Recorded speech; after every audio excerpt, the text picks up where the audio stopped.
تخيل ان شوية رياح أثرت في الاقتصاد العالمي من 2021، ولسه تداعيات الحادثة اللي حصلت في 2021 أثر على شركات لحد دلوقتي.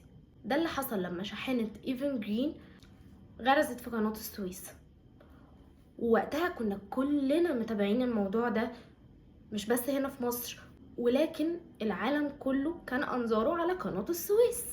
فضلت عالقة هناك لمدة 6 أيام، يعني تأخير في التوريد ل20,000 كونتير موجودين على الشاحنة دي، وخسارة قدرت ببلايين الدولارات، واتجمدت تقريبا 10 مليون دولار يوميا خلال ال6 أيام دول.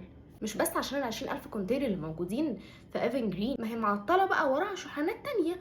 يعني تخيل ان في طيار دليفري طالع من مطعم في المهندسين رايح اكتوبر عن طريق المحور، وهو في نص المحور الطريق واقف، لا منه عارف يوصل الاوردر، ولا منه عارف يرجع للمطعم وياخد اوردرز تانية يوصلها لناس تانية، ولا منه حتى عارف يرجع وياخد طريق الدائري ويروح من طريق تاني. كل القرارات اللي هو هياخدها هتأثر عليه، سواء هتخسره بنزين او هتخسره الاوردر اللي هو رايحه، او هيسمع له كلمتين من مديره هناك، او هيقلل عدد الاوردرات اللي هو هيوديها في اليوم، فبالتالي راتبه اخر اليوم هيتأخر.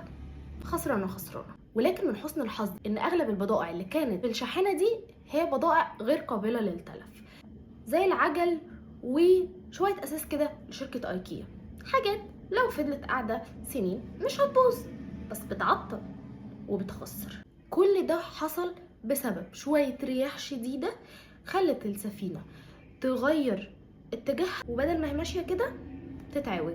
ودي اسمها في علم التسويق العوامل الطبيعية الخارجية المؤثرة بشكل غير مباشر على نشاطك أو شركتك.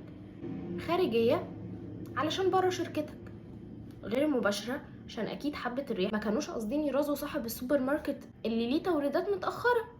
وطبيعية أخدناها في ابتدائي، رياح، طبيعة، حاجات ملناش دعوة بيها، واضحة اهي.